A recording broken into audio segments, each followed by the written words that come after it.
Alors aujourd'hui, on va commencer l'histoire du barattage de l'océan de lait.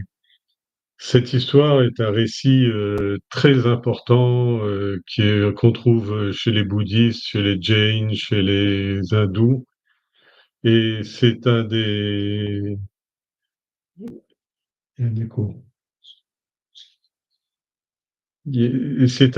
récits très anciens et très importants qui parle de la relation entre les anges et les démons. Et il trouve un écho assez étonnant d'ailleurs dans cette lutte entre les forces du bien et du mal, ou les forces de lumière et des ténèbres. C'est le fondement même de toute l'organisation de pensée, la philosophie juive, et notamment la Kabbale.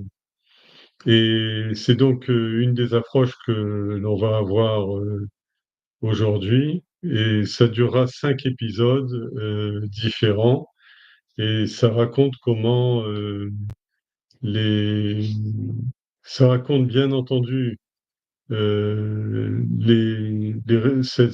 combat mythologique entre les forces de la lumière et les forces de l'obscurité qui sont à l'œuvre dans le monde, mais en même temps, il y a des grandes leçons spirituelles et philosophiques qui sont toujours d'actualité.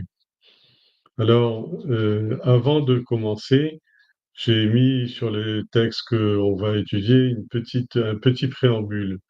En fait, ce préambule, c'est une histoire, c'est sous forme d'une histoire qui fait que, qui est typique de l'organisation des Puranas. C'est-à-dire, c'est des histoires dans des histoires dans des histoires dans des histoires. C'est un labyrinthe d'histoires qui s'emboîtent les unes par-dessus les autres, un peu à la façon des poupées russes, si vous voulez. Dans le préambule, je vous le lis. Indra, le roi de Swarga, c'est-à-dire du paradis, du ciel, montait son éléphant divin lorsqu'il rencontre un sage qui s'appelle Durvasa. Ce dernier lui offre une guirlande spéciale que lui avait donnée une nymphe Apsara, une nymphe divine. Le dieu Indra reçut la guirlande et la plaça sur la trompe d'Airavata, sa monture, c'est l'éléphant blanc, hein, pour montrer son humilité. Les fleurs avaient un fort parfum qui avait attiré des abeilles. Agacé par ces abeilles, l'éléphant jeta la guirlande par terre et la piétina d'ailleurs. Cela mit le sage en colère, car la guirlande était la demeure de Shri, la fortune, et elle devait donc être traitée comme un prasad, c'est-à-dire comme une offrande religieuse. La déesse de la bonne fortune, Lakshmi, l'épouse de Vishnu, disparut aussitôt dans les océans. Durvasa maudit Indra et tous les Devas en les privant de toute force, énergie et fortune. Dans les batailles qui suivirent l'incident, les Devas furent toujours vaincus par les Asuras qui étaient menés par Bali, et ils prirent le contrôle des 3 mondes, l'enfer, la terre et le ciel. En fait, tous ces personnages, ce qu'il y a de drôle dans ce préambule, c'est que beaucoup des personnages, peut-être pas tous, mais en tout cas une grande partie des personnages, ne sont pas encore apparus. Ils vont apparaître dans le récit lui-même, mais ils racontent pourquoi le récit a eu lieu. Par exemple, quand on parle de l'éléphant blanc, qui est la monture de Indra, l'éléphant blanc va apparaître dans le barattage de l'océan, mais il est déjà présenté comme les circonstances. Tout ça pour souligner quoi? Que les choses qui se passent dans le monde subtil, dans le monde des anges et des êtres ténébreux, n'est pas soumis aux lois du temps et de la séquence du temps. Le temps est irréversible, c'est un fil qui se poursuit tout le temps. C'est une rivière qui ne fait que descendre, qui ne remonte jamais son lit. Le temps est comme ça, mais pas dans le monde de l'onze, le monde des Devas et des Asuras, où tout s'interpénètre et tout est une question de là où est placée la contemplation et non pas le fil historique du temps. Bon, une fois ce petit préambule euh, exposé, il n'amène pas grand-chose au récit. C'est juste pour vous expliquer que Les récits mythologiques des Puranas sont des récits qui se déroulent tout le temps comme une espèce de serpent qui fait des nœuds, des contre-nœuds, des enlacs et des entrelacs, et qui ne finit jamais de croiser sa piste. Et au fur et à mesure, l'éclairage spirituel, les leçons de vie se font à travers ces récits. On apprend des choses et petit à petit, c'est comme les pièces d'un puzzle qui petit à petit dessinent un paysage d'ensemble merveilleux, un très beau tableau global qui se découvre petit à petit. Bien, sur ces fortes paroles, on va commencer le texte. Au plus haut des cieux, la guerre faisait rage entre les Devas et les Asuras. Les Devas n'arrivaient pas à contenir les féroces assauts menés par les Asuras. Ils ne réussissaient pas non plus à ramener à la vie de nombreux Devas qui mouraient au combat. Un jour, Indra, Varuna et les autres ont tenu un conseil de guerre, mais ils n'ont pas pu trouver une solution qui les ferait sortir de cette terrible situation. Ils sont donc allés demander de l'aide à Brahma, le père de la création. Lorsqu'ils lui expliquèrent ce qui les amenait, Brahma leur dit qu'il n'y avait qu'une seule façon de résoudre leurs problèmes, c'était d'aller voir le Seigneur Narayana et de le prier de les aider. Il était en effet le seul à pouvoir résoudre le problème. Alors, je vous ai rappelé plusieurs fois que les Asuras et les Devas, les anges et les titans, ou les anges et les démons, sont en fait des aspects subtils de l'esprit de l'homme, de l'esprit humain. Dans notre esprit, comme explique le chapitre 16 de la Bhagavad Gita, les, les anges et les titans, les anges et les démons, les devas et les asuras, ne sont que les états divins et démoniaques, ne sont que les limites dans lesquelles s'inscrit l'esprit. C'est-à-dire que l'esprit est polarisé entre le bien et le mal, et ce bien et ce mal n'est pas un bien et un mal qui est étranger à l'individu, mais qui est une partie intégrante de l'individu. Et en fonction de ce qu'il courtise, ce qu'il adore, ce qu'il pratique, eh bien, il va devenir cela. C'est-à-dire, c'est le pouvoir de la parole invocatrice qui fait que, dis-moi qui tu fréquentes, je te dirai qui tu deviendras. Et donc, les Devas et les Asuras dans les Puranas sont présentés comme de la même famille. Ils ont la même mère ils ont la même mère et des pères différents. Mais la mère des Asuras, c'est Divya, c'est-à-dire la division, la dualité, tandis que c'est Diti, pardon, Diti qui est la mère, qui est la dualité et la mère de la division, tandis que les Devas, leur mère, c'est Aditi, c'est-à-dire privé de dualité, la non-duel. Donc, quand votre esprit se tourne vers le non-duel, vers le divin, vous êtes un enfant de Dieu, et quand vous êtes dans la division, la négativité, les disputes, la colère, la frustration, l'angoisse, etc. Vous êtes un enfant de Aditi, c'est-à-dire de Diti, c'est-à-dire de la dualité, de la division, de fragmentation, etc. Autant vous dire qu'en ce moment, le monde, au niveau microcosmique ou même la planète entière, est enfant de Diti en ce moment, c'est-à-dire que c'est vraiment la dualité qui est au travail et le prince de la dualité, le prince de tout ça pour notre époque, c'est le Kali, le prince Kali, celui de la division. Alors donc, ce qui s'est passé, c'est que à cause de, à cause de ce qui s'est passé dans ce que je vous ai raconté dans le préambule, les Devas, c'est-à-dire les forces de la cohésion, de rassemblement, de la transcendance, ces forces-là étaient au plus mal parce qu'ils avaient maltraité Shri. Shri, c'est-à-dire la fortune surtout spirituelle d'ailleurs, et on la présente comme étant Lakshmi, c'est-à-dire l'épouse de Vishnu, c'est-à-dire l'épouse de Narayana, l'épouse de la fortune spirituelle, c'est vraiment le trésor qui fait que l'homme est homme et que l'homme évolue. Quand il n'y a pas Shri, c'est-à-dire il tombe dans la mortalité et il finit par mourir, par se diviser, par mourir, par se fragmenter, par mourir, parce que il ne suit plus la voie de l'évolution, mais il suit la voie de la décadence.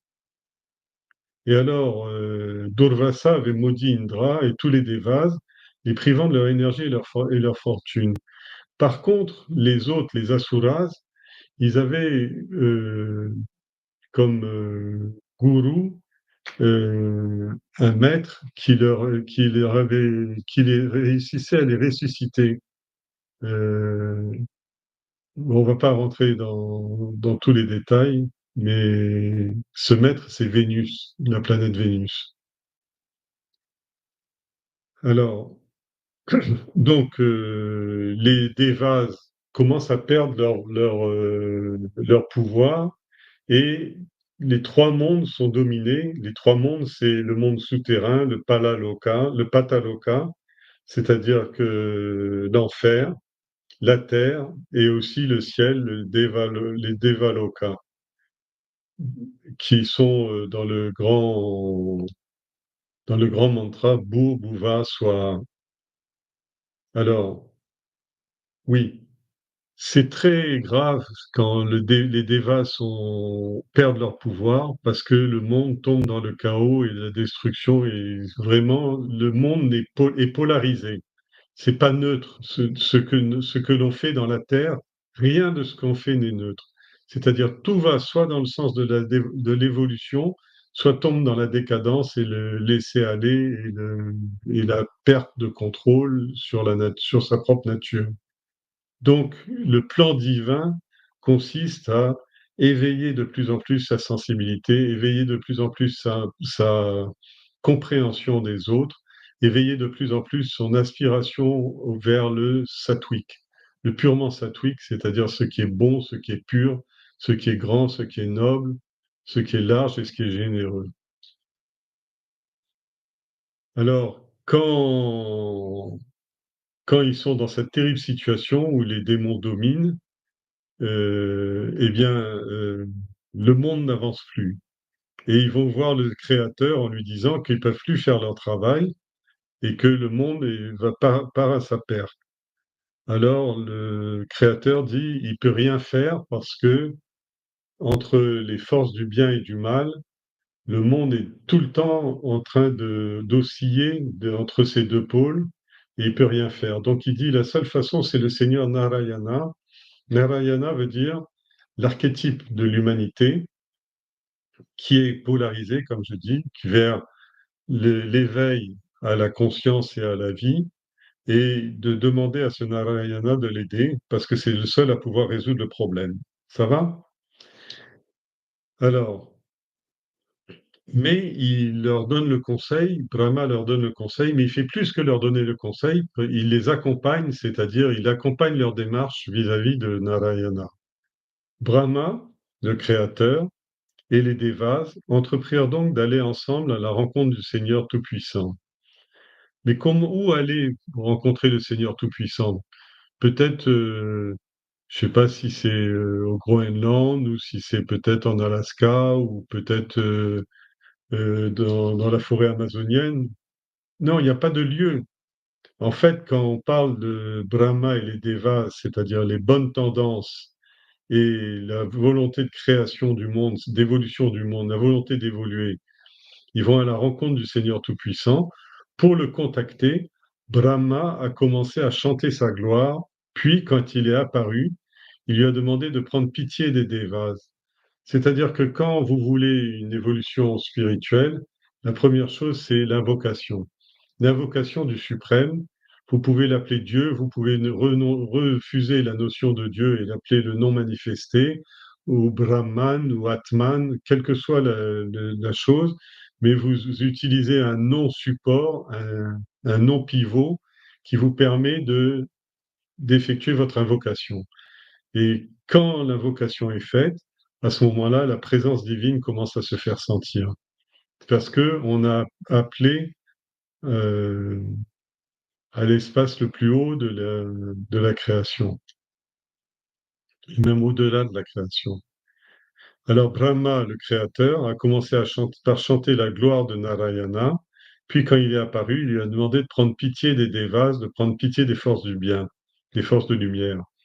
Ayant entendu ces paroles de louange et la prière qui les accompagnait, Dieu entend toujours la prière, mais c'est l'homme qui ne sait pas prier.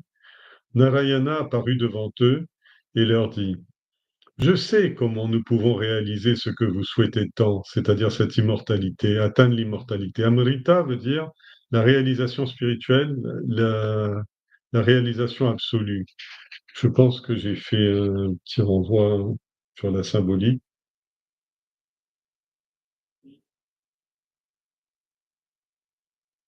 Non, c'est dans le suivant. Enfin, Amrita veut dire l'immortalité, mais l'immortalité non pas au sens de la mort physique, mais l'immortalité dans le sens de l'identification totale avec le divin qui fait que l'individu ne retombe plus dans le samsara. Alors, oui, je sais quel est le but que vous souhaitez tant atteindre. Cependant, la première étape consiste à faire la paix avec les asuras. Alors, vous voyez déjà dans ce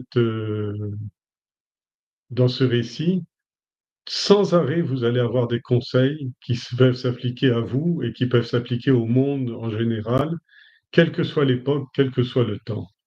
La première chose à faire, c'est qu'il faut arriver à une certaine entente. Je ne dis pas amour ou bonne entente ou je ne sais pas quoi, mais il faut arriver à passer un deal, à passer un contrat entre les forces du bien et les forces du mal en nous. C'est-à-dire que globalement, si vous passez votre temps à maudire vos mauvaises tendances et vos fausses valeurs et à soutenir des belles valeurs que vous ne pratiquez pas, à ce moment-là, votre esprit est, comme on dit en anglais, split personality, c'est-à-dire une personnalité fragmentée, divisée, déchirée entre deux tendances. Il faut déjà arriver à faire un but commun. Et ce but commun, il est parce que ce soit les mauvaises tendances ou que ce soit les bonnes tendances, le but de l'homme, c'est d'atteindre le bonheur et d'atteindre le plus grand bonheur possible. Est-ce que tu veux être un peu heureux? Non, je veux être totalement heureux. Est-ce que tu veux être heureux pour un petit moment? Non, je veux être toujours heureux. Alors si c'est vraiment, c'est toujours heureux, et si vraiment c'est extrêmement heureux, totalement et toujours heureux, à ce moment-là, il faut faire ce qu'on appelle une sadhana, c'est-à-dire une, une discipline spirituelle. Il faut suivre un cheminement qui conduit à ce grand but. On ne peut pas avoir un grand but idéal et se contenter de petites touches approximatives dans son élan. Alors, il lui dit, la première chose à faire, c'est se mettre en paix avec les forces démoniaques. Faire la paix, ça veut pas dire les apprécier ou les suivre ou les soutenir. Ça veut dire uniquement trouver un compromis avec eux pour ne pouvoir faire quelque chose à partir de là où on est et non pas rêver d'une situation idéale qui n'arrivera jamais. Nous avons besoin de temps pour bien nous préparer, pour bien vous préparer à reprendre l'initiative. Il va vous falloir que vous suiviez un entraînement jusqu'à ce que vous soyez sûr et certain de réussir dans vos nouvelles tentatives. Là encore, il y a un autre conseil. Quand on veut réaliser quelque chose de grand, et les choses les plus grandes sont les choses intérieures de notre vie, eh bien, la première chose, c'est de bien comprendre de bien s'approprier le but que l'on veut suivre, parce que le grand drame de notre époque, c'est que un jour je suis matérialiste, le lendemain je suis spirituel, le surlendemain je suis communiste, le surlendemain je suis trafiquant de drogue, etc. C'est-à-dire que l'esprit n'arrête pas de tourner comme une girouette. Peut-être pas dans ces extrêmes-là, mais l'esprit ne connaît pas sa stabilité. Et si on veut arriver à quelque chose de grand, si par exemple un jour je veux devenir, je sais pas quoi, pianiste de concert ou grand chirurgien, je suis jeune dans la vie et tout, il va falloir ou bien je le veux suffisamment, ou bien je ne suis pas suffisamment déterminé et je poursuivrai un petit bout de cheminement. Je ferai mes 2 premières années de médecine et j'arrêterai, ou je ferai mes 3 premières années de conservatoire et j'arrêterai et j'irai pas jusqu'au bout. Et donc, il faut déjà, et notamment sur le plan spirituel, il faut déjà savoir ce que l'on veut, c'est-à-dire se dévouer à cette voie spirituelle. Et donc, il faut se préparer avant de prendre, pour pouvoir reprendre l'initiative dans sa vie. Il faut suivre un entraînement jusqu'à ce qu'on soit sûr et certain de réussir dans les nouvelles tentatives. Il est donc de bonne politique d'appeler à une trêve avec les asuras. Si on est tout le temps à se faire à soi-même des reproches, à ressentir des remords, à ressentir des frustrations, etc., il y a un chaos dans l'esprit qui fait que l'esprit est fatigué avant même de commencer quoi que ce soit. Il est épuisé par ses propres vicissitudes, par ses propres aléas, par ses propres allers-retours. Et toute l'énergie vitale, qui est une énergie limitée, va être perdue. Alors, lorsqu'on essaie de réaliser quelque chose de grand, il faut adopter une méthode pacifique si possible. Une fois que vous serez prêt, la deuxième suggestion que je vous fais est de vous procurer l'amrita. Amrita, ça veut dire l'immortalité. Le, les Devas ne savaient pas ce qu'ils cherchaient. Ce qu'ils voulaient, c'est ne plus être agressés par les asuras, par les tendances négatives, et voulaient ne plus mourir au combat parce qu'ils étaient moins forts que les désirs tamasiques et rajasiques. Et donc, ils ne savaient pas exactement. Mais lui, Narayana, il leur dit le deuxième conseil, c'est d'aller chercher l'amrita, c'est-à-dire d'aller chercher l'immortalité. En gros, il leur dit, voyez grand, voyez global. Alors, c'est un élixir qui protège de la mort, et ce puissant filtre permet également de ramener à la vie celui qui est déjà mort. Heureusement, parce qu'on est tous en ce moment morts. On est mort à la vie spirituelle, on est mort à la sensation globale, à la, à être pris dans le courant subtil du monde subtil, et on est donc à l'état uniquement d'insensibilité. L'insensibilité, l'indifférence, la paresse, le laisser-aller sont pires que la mort. Alors la réponse que vous allez avoir est que vous allez devoir barater l'océan en utilisant la montagne Mandara comme bâton de barattage autour duquel il faudra enrouler plusieurs fois le serpent Vasuki qui vous servira de cordon. Alors, on parle là de la montagne Mandara. La montagne Mandara, c'est la montagne Manadhara. Dhara, ça veut dire la méditation de mana dans l'esprit. C'est-à-dire, c'est une montagne qui est un lieu sacré pour Shiva. Elle est ornée de pics qui sont semblables à des nuages. C'est la meilleure des montagnes. Elle est entièrement couverte d'herbes enchevêtrées. D'innombrables oiseaux y vivent. Et elle fait 11 000 yojanas, c'est-à-dire 140 000 kilomètres de l'eau, et plonge aussi profond vers le bas. Elle fait partie de Vishkamba Giri, la chaîne de montagnes qui entoure le mont Meru.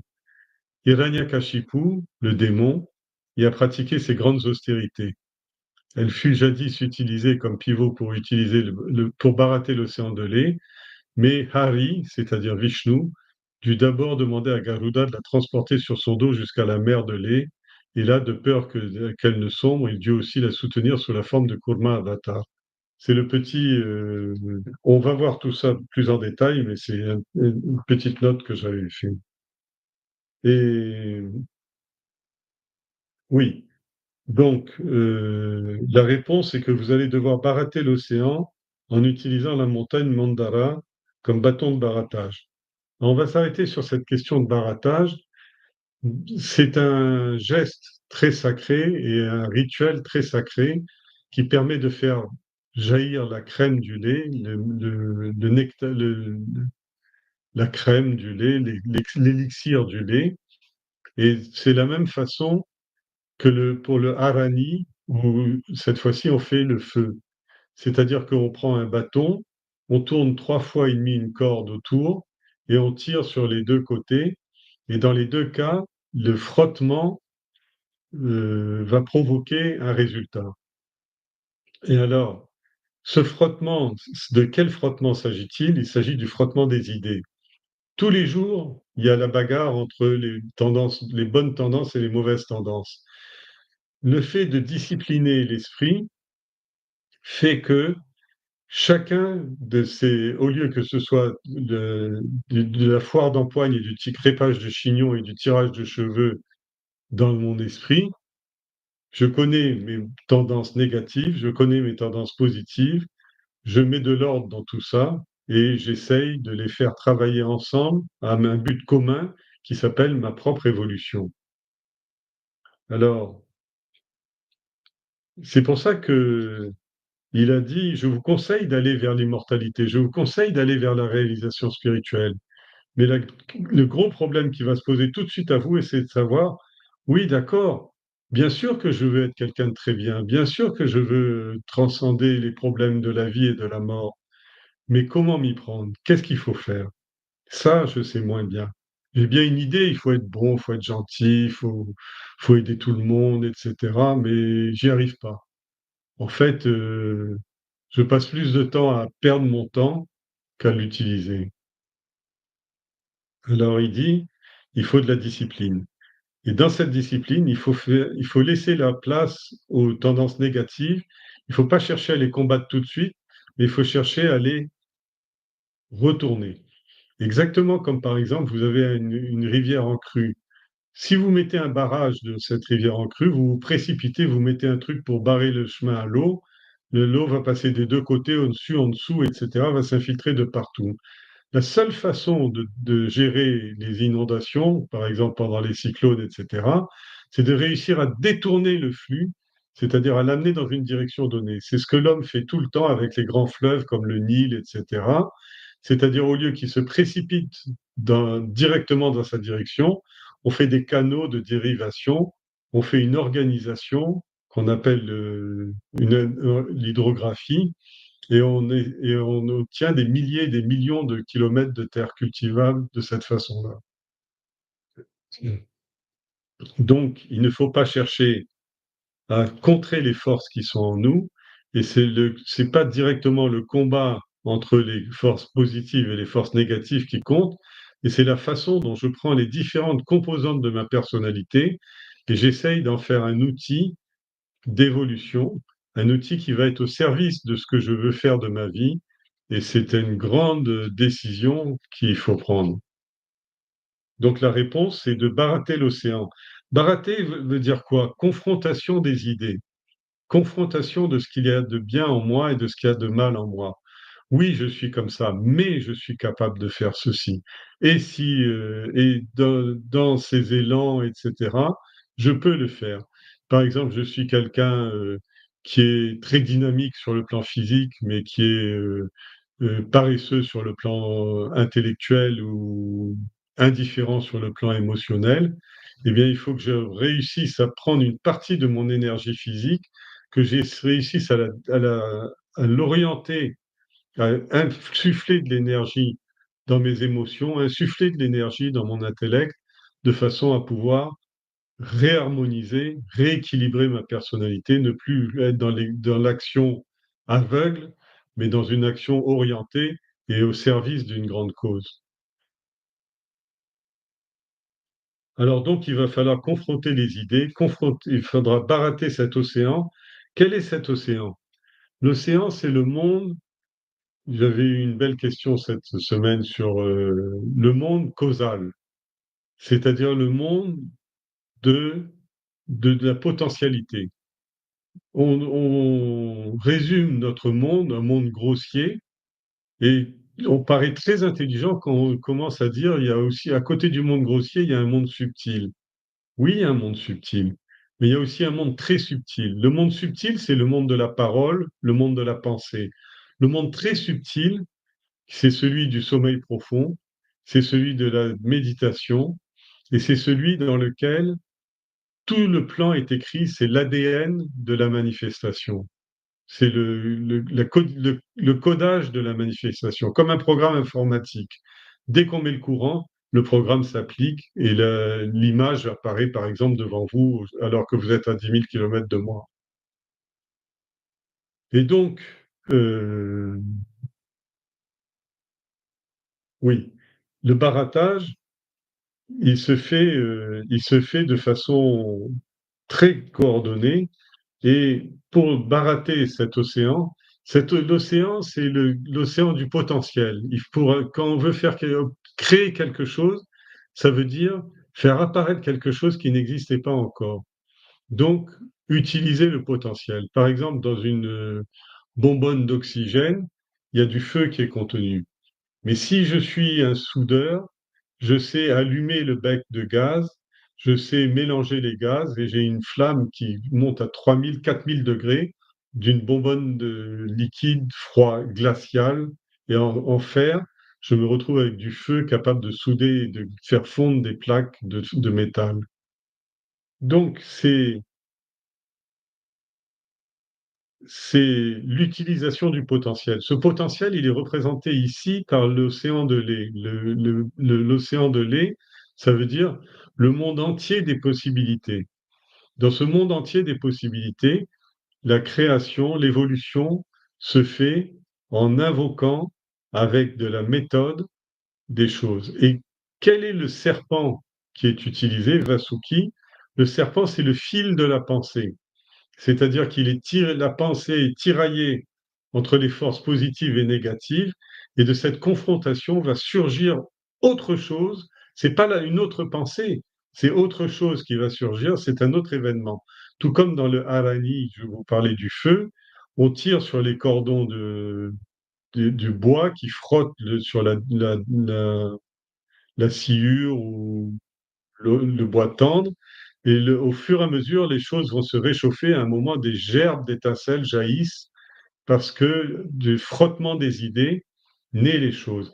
Alors, le frottement des idées dont on parle, nous, on a l'habitude de confronter nos idées avec les autres. C'est-à-dire, ah oui, lui, il pense comme ça, moi, je pense comme ça, lui, il pense ceci, moi, je suis contre, non, mais. Alors, il y a tous ces arguments qui arrivent, non, mais pourquoi c'est pas comme ça, c'est ceci, c'est cela, etc. Ça, on le perçoit très très bien dans les discussions extérieures, mais en interne, c'est le pugilat intérieur avec la paresse de monter un véritable dialogue intérieur. Dans ce dialogue intérieur, il faut clairement prendre position pour l'aspect satwique des choses et en même temps, il faut réajuster, rediriger, recanaliser toutes les énergies de façon à ne faire de notre vie que du positif, du positif, du positif. Alors il dit, ce serpent Vasuki vous servira de cordon, la pensée. Comme vous ne pouvez pas accomplir tout seul un pareil exploit, vous allez devoir utiliser des bras puissants, les bras puissants des asuras, des forces matérielles pour vous aider. De plus, je vais moi aussi devoir m'impliquer personnellement dans ce processus de barattage. Là aussi, l'exploit, c'est utiliser, par exemple, je suis quelqu'un de spirituel. Qu'est-ce que je fais? Rien. Parce que je pense que il faut se contenter de fermer les yeux, de méditer, etc. Il n'arrivera rien. Il n'arrivera rien parce que vous serez obligé de sortir de votre léthargie pour manger, pour bouger, etc. Et à ce moment-là, vous serez encore soumis à la loi du hasard. Le véritable baratage, c'est quand tous les aspects de la personnalité, les relations avec son propre corps, les relations avec la famille proche, la relation avec la société, la relation avec le métier, la relation avec les idées universelles, etc. Tout ça, ce sont des kshetram, c'est-à-dire des champs d'expérience, des champs d'expression qu'il va falloir utiliser. Et utiliser les bras puissants des asuras, ça veut dire aller participer au rituel ou en organiser, participer à la charité ou l'organiser, participer à la construction des édifices religieux, soutenir les intellectuels et les gens pieux, etc., etc., etc. C'est-à-dire utiliser les forces que j'ai, qui s'appellent mon argent, ma force physique, ma parole, mes pensées, ma capacité de prier, ma capacité de méditer, utiliser ces puissants dons qui nous sont déjà donnés de facto et aider, aider à mettre tout ça au service de l'évolution de l'humanité vers une plus belle cause, vers une plus belle, pas cause, mais vers une plus belle évolution, vers une plus belle issue. Et ça ne suffit même pas. Il dit, le mieux, c'est, il faut surtout continuer en comprenant qu'on n'est pas la seule ressource dont on dispose. Il y a une autre ressource qui est la ressource divine, qui est tout cet environnement qu'on appelle le cosmos, la planète, les éléments, le feu, l'air, l'eau, etc. Tout ça a été mis à ma disposition par une force qu'on appelle la force du Créateur, de Brahman, et il faut utiliser tous les moyens pour le processus du baratage, parce que vous ne vous sauverez pas du monde, c'est-à-dire vous n'obtiendrez pas la réalisation spirituelle, sinon le monde entier doit obtenir cette réalisation spirituelle en même temps que vous. Il vous faudra lutter dur pour parvenir à faire surgir l'amrita de l'océan. Mais quand le moment crucial sera venu, je veillerai à ce que vous soyez les seuls à bénéficier de l'amrita et non pas les asuras. Les asuras, les matérialistes ou les tendances matérielles, ne vous délivreront jamais. L'amrita, la réalisation spirituelle, ne se fait qu'en dehors du monde, en dehors du matériel, que ce matériel soit grossier ou subtil, et se fait que dans l'incandescence lumineuse et éthérée du cœur, au plus profond de sa personnalité. C'est là que ça se passe. Mais je dois d'entrée de jeu vous faire une sérieuse mise en garde. Vous ne devrez jamais vous opposer aux exigences des asuras. Faites comme si vous étiez prêt à accepter toutes les suggestions qu'ils vous font. Il y a une autre mise en garde que voici. La première chose qui va être générée par ce baratage va être le kalakuta, ou le halal, c'est le même nom, c'est le même produit. Et c'est un terrible poison. N'en ayez pas peur. D'ailleurs, de nombreux autres objets extraordinaires naîtront de l'océan avant que l'Amrita n'apparaisse. Ces objets dont on parle, on va en parler la prochaine fois et les prochaines fois, on appelle les 14 ratnas, c'est-à-dire les 14 bijoux ou gemmes ou objets précieux, etc. Et en fait, je déflore un peu le prochain sujet, mais en fait, il s'agit de ce dont on a besoin, des trésors dont on a besoin pour évoluer sur le plan spirituel. La voie spirituelle n'est pas une voie inerte où on est les yeux bouchés, les oreilles fermées, etc. Non, tous les sens sont éveillés, et non seulement ils sont éveillés, mais ils sont éveillés à des plus grandes réalités. Et ces plus grandes réalités, c'est les ratnas, c'est-à-dire c'est ces objets qui vont surgir de la confrontation des idées. La confrontation des idées aussi, je voulais vous dire, c'est aussi la confrontation entre ce que je sais et ce que je ne sais pas. C'est-à-dire entre ce que j'ai l'habitude de ruminer et les choses que je veux faire apparaître dans une autre direction. Alors, il dit, pourquoi il dit ne pas vous opposer aux exigences des asuras? Parce que les asuras, les forces matérialistes, voudront toujours vous tirer vers le bas. Et si vous commencez à lutter, on retombe dans la bagarre générale, dans la foire d'empoigne, et on n'est plus du tout dans le... Il vaut mieux accepter les choses en disant, tant pis, je n'y arrive pas, tant pis, mais je ne me braque pas, je ne mobilise pas mon énergie, parce que mon énergie, je dois la conserver pour une approche plus précieuse, plus utile et plus productive pour moi. Alors, ne jamais s'opposer aux exigences des asuras. Faites comme si vous étiez prêt à accepter toutes les suggestions qu'ils vous font, comme si, hein, ça ne veut pas dire que j'accepte, mais quand je ne peux pas bagarrer, je laisse filer et on se retrouvera plus tard. Il y a une autre mise en garde que voici. La première chose, ça va être le kalakuta. Kala, ça veut dire le temps. Kuta, ça veut dire le poison du temps. C'est un terrible poison. C'est-à-dire que globalement, les gens qui abordent la spiritualité sont généralement des bisounours. C'est-à-dire, ils pensent que tout va bien se passer parce qu'ils ont une bonne intention qui a surgi dans leur cœur, qu'il n'y a pas de difficulté, qu'il n'y a pas de friction, qu'il n'y a pas de problème, etc. Mais le monde est un problème. C'est-à-dire que, de toute façon, il y a une terrible négativité nous entoure, mais qui est également en nous. Et c'est ne pas en prendre compte, ne pas gérer, ne pas adresser ce challenge-là, eh bien, ça veut dire qu'on n'y arrivera jamais. Alors, mais par contre, cette négativité qui est en moi, je ne dois pas m'en affoler, en avoir peur, etc. Et petit à petit, si ma volonté est suffisamment ferme, si mon intention est suffisamment bonne, eh bien, de nombreux autres objets extraordinaires vont sortir de l'océan, pas seulement ce poison, mais il y aura beaucoup de choses qui, finalement, la dernière chose, ça va être l'inverse du poison, ça va être l'immortalité. Du mortel à Satoma, amène-moi à Sat. À Satoma, Sat Gamaya, conduis-moi vers Sat.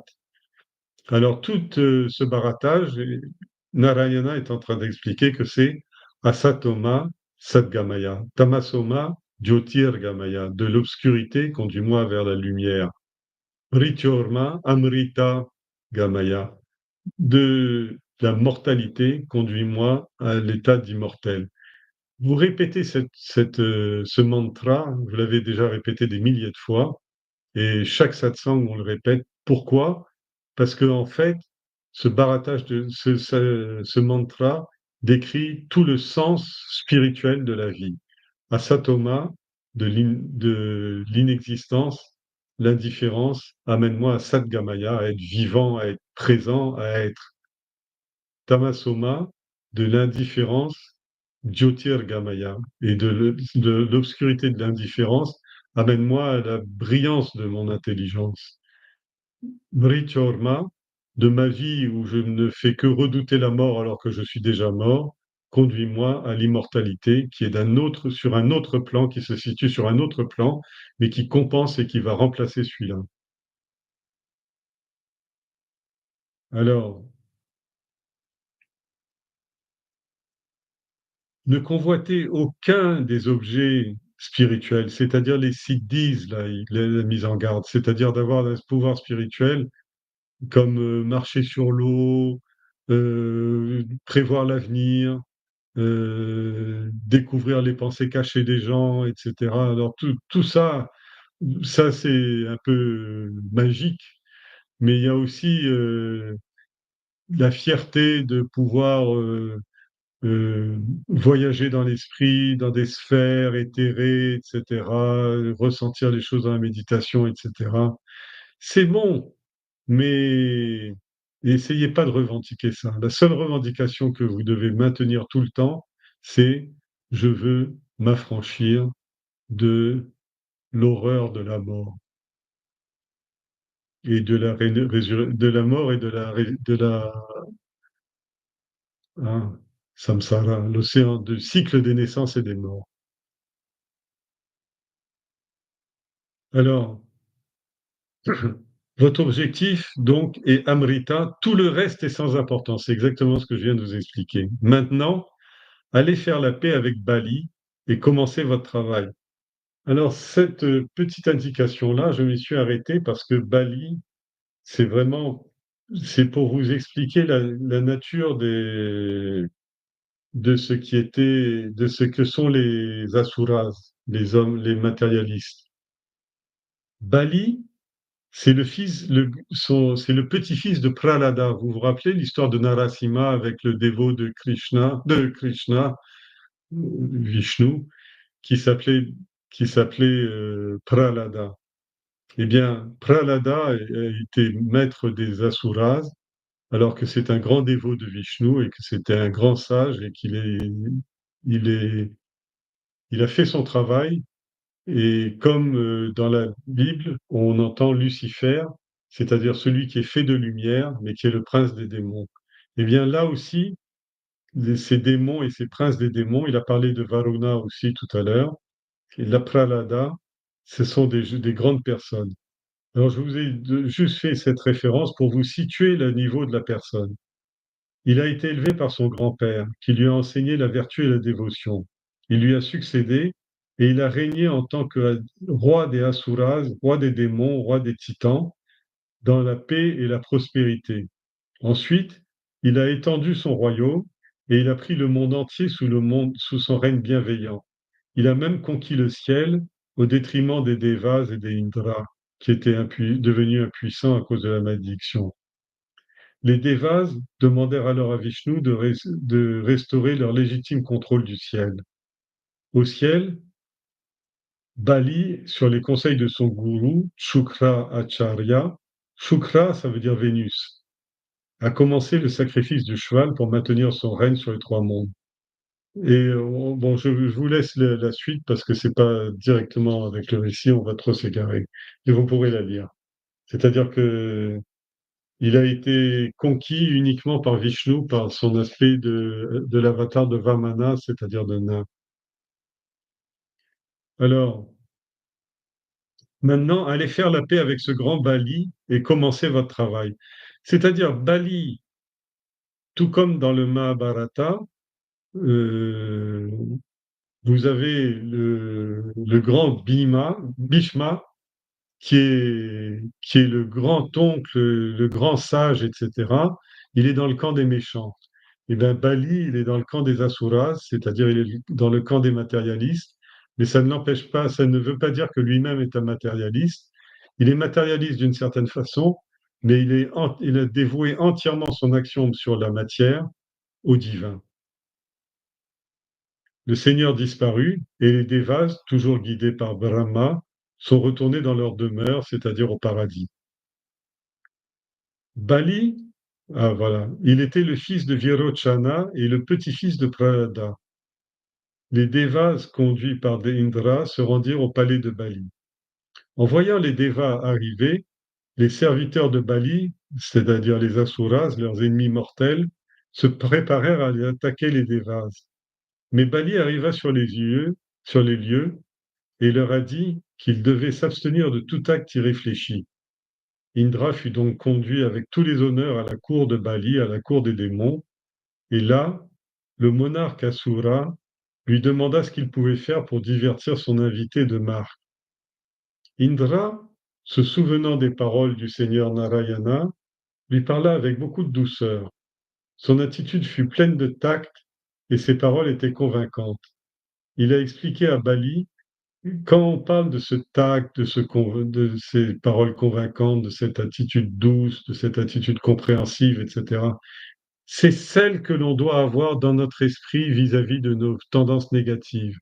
Ça ne veut pas dire qu'on flatte nos mauvaises tendances, mais ça veut dire qu'on respecte la vie qui est en nous et qui est une des composantes de notre personnalité. Il faut faire avec pour pouvoir la réformer. Il ne faut pas rentrer dans la bagarre parce que dans la bagarre, il n'y a que l'échec qui va en sortir. Alors, oui, donc Indra parle avec douceur, avec une attitude pleine de tact et des paroles très convaincantes. Il a expliqué à Bali ce qu'était le projet du barattage de l'océan de lait et il lui a dit, c'est une chose que personne n'a encore jamais entrepris. C'est-à-dire, dans mon esprit, jamais personne n'a entrepris vraiment la moksha, la libération.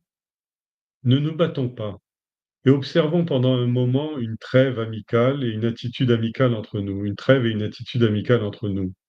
Au moins jusqu'à ce que la conquête de l'Amrita soit parachevée. J'espère que vous accepterez de coopérer avec nous et que vous nous rejoindrez dans cette aventure. C'est une tâche immense dans laquelle nous devrons nous lancer, mais le résultat en est si fabuleux que j'estime que cela vaut la peine de tenter le coup. Mais oui, comme on dit, il y a beaucoup de purushartha, il y a beaucoup d'accomplissements dans la vie. Je peux être un grand professionnel, je peux avoir une femme, des enfants, je peux avoir de la richesse, je peux avoir un métier, je peux servir, etc. Je peux être versé dans la philosophie, dans la métaphysique, etc. Mais le plus grand des Purusharthas s'appelle moksha, c'est-à-dire la libération, c'est-à-dire l'affranchissement de la servitude et de la limitation qui m'insupporte en moi et que je ne peux pas faire autrement que de subir jusqu'à ce que j'atteigne Amrita, moksha, la libération. Alors, c'est pour ça qu'on dit que quand un homme poursuit un but dans la vie, il est déjà grand, très grand. Parce qu'au lieu de perdre son temps à s'éparpiller dans tous les sens et à faire n'importe quoi, il a quelque chose il a un fil d'Ariane, il a un fil de survie, comme par exemple les spéléologues, ils déroulent un fil de survie parce que s'il y a des effondrements et tout, ils savent dans quelle direction ils doivent retourner. Les plongeurs aussi font ça. Alors, dans ce monde, il faut déjà avoir son fil de survie, ça s'appelle Artha, c'est-à-dire la lutte pour l'évolution. Et si cette lutte pour l'évolution, elle passe par certaines étapes, d'abord la protection, ensuite accomplir ses désirs, ensuite défendre le bien, ensuite réaliser pleinement, rendre sa vie utile et tout, mais quand même, l'aspiration finale, c'est-à-dire l'aspiration à l'identification avec le divin, qu'est-ce qu'on peut demander de plus? Une fois que je suis identifié avec le divin, avec l'absolu, il n'y a plus de retour en arrière, et c'est la plus grande chose qu'un homme peut viser.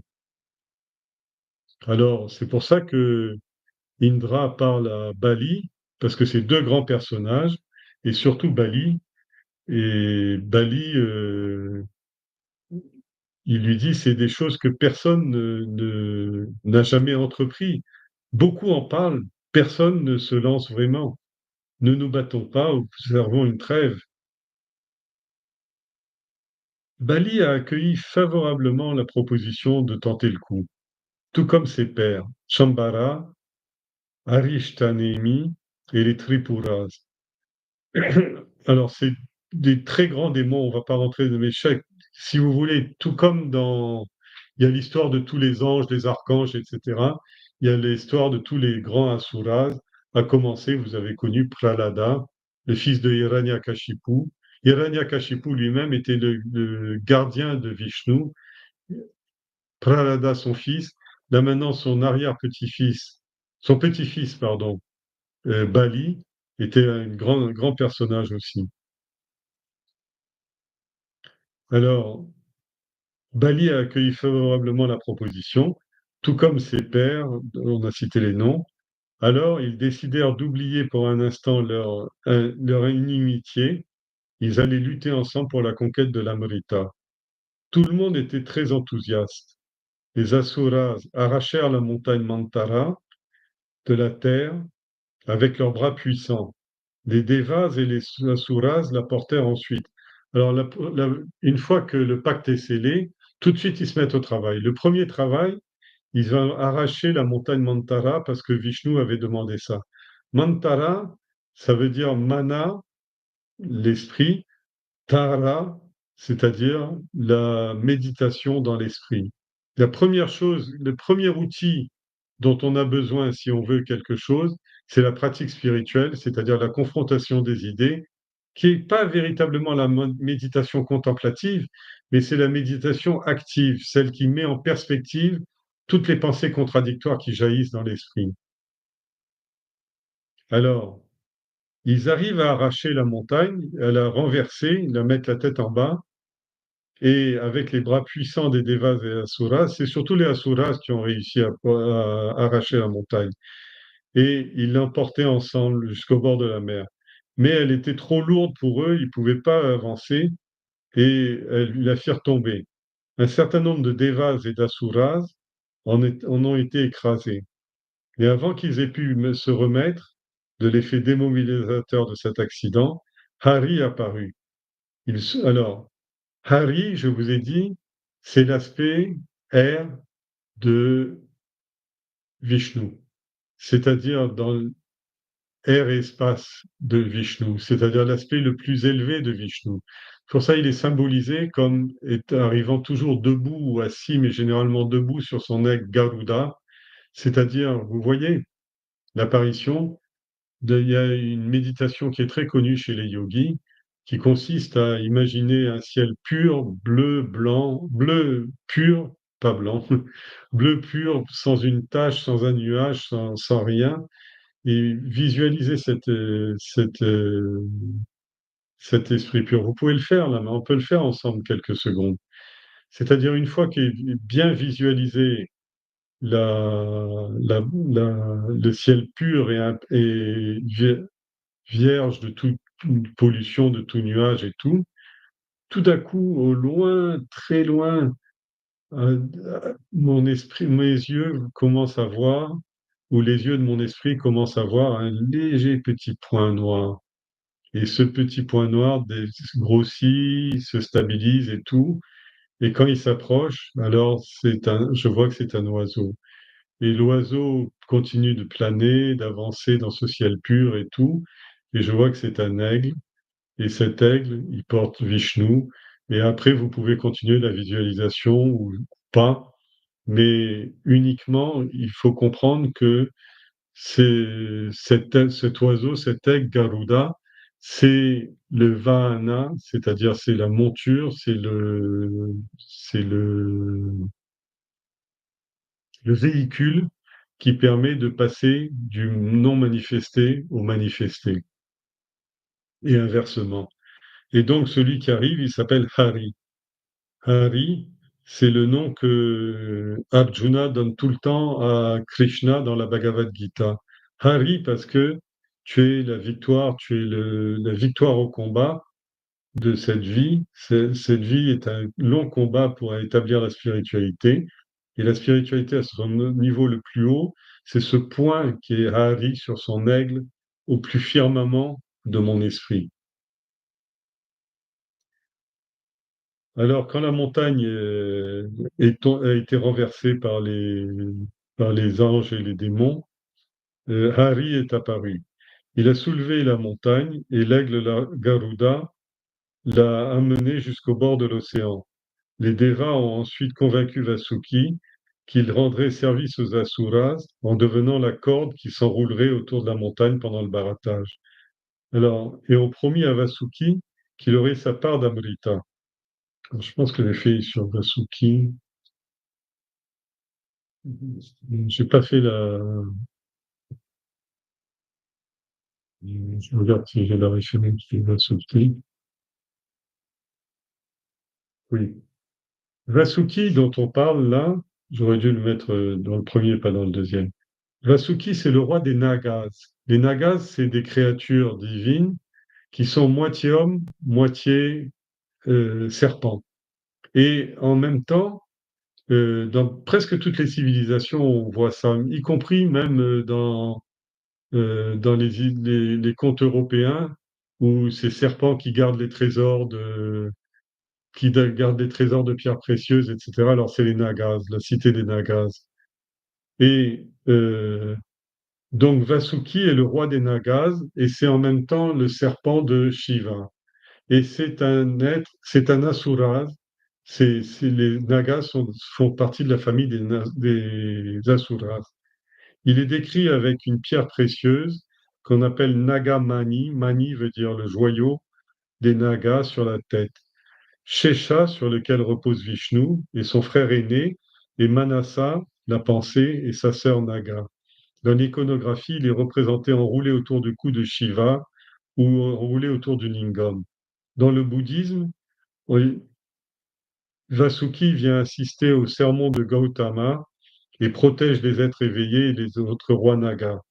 Aussi, on dit que Quand quelqu'un est dans la méditation, alors le serpent, c'est le serpent Vasuki, vient déployer son capuchon au-dessus de sa tête pour le protéger des rayons du soleil.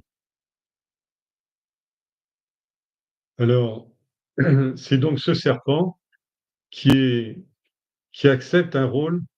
Alors que on parle de mantara, c'est-à-dire de la méditation ou de asuki, Vasuki, qui est la pensée, ils ont un rôle passif. C'est-à-dire qu'ils acceptent de se prêter au jeu du barattage de l'océan. C'est-à-dire que dans ma pensée, quand je vais parler de la méditation, c'est un outil, je fais de la méditation un outil qu'il n'est pas, et je fais de la pensée un outil qu'il n'est pas. Et donc, les Devas ont enroulé Vasuki autour de la montagne, et ils ont commencé à tirer. Mais ils ont promis que l'Amrita ils ont promis à Vasuki, le serpent tamassique, que il aurait aussi sa part d'Amrita. N'oubliez pas, parce que l'Amrita était convoité aussi bien par les Devas que par les Asuras. Et je n'ai pas vu dans la suite du récit d'ailleurs que Vasuki a eu sa part d'Amrita. Mais je pense que oui. J'espère que oui. Voilà, je pense qu'on va arrêter là. J'ai été un petit peu long aujourd'hui. La semaine prochaine, on va voir le barattage commencer, et tous les efforts qui vont être faits, et la place du Seigneur qui intervient. Il y a beaucoup, beaucoup de choses, puisqu'il y a 14 ratnas, 14 joyaux, 14 gemmes qui vont apparaître de cette confrontation de l'esprit. Pourquoi c'est important?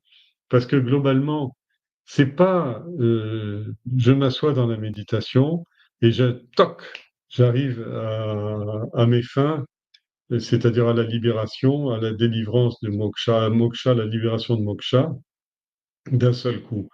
Non, il y a un cheminement.